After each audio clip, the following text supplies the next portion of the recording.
কাজ পাও নাই। যুবক বলে ইয়া রাসূলুল্লাহ, ইয়া হাবিবাল্লাহ, নবী গো,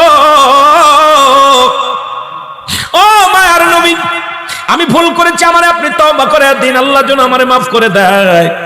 যুবক বলেন, আল্লাহর নবী বলে, যুবক রে, তুমি তওবা করো, তওবা করলে আল্লাহ মাফ করে দিবে। নবী গো, আপনি আমারে তওবা করে দেন, আল্লাহ যেন আমার গুনাহ মাফ করে দেয়।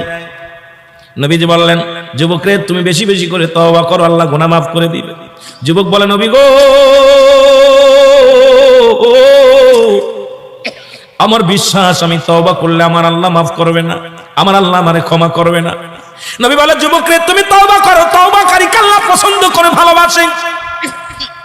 যুবক বলে, নবী গো, আপনি আমার চেনেন না, আপনি আমার কথা মনে হয় শোনেন নাই।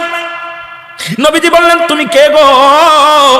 যুবক বলে, ইয়া রাসূলুল্লাহ, ইয়া হাবিবাল্লাহ, আপনি কি জানেন না মক্কা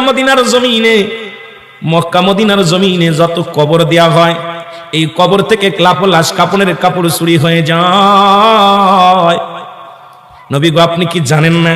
নবী কয়, হ্যাঁ আমি জানি, কাপড়ের কাপড় চুরি হয়।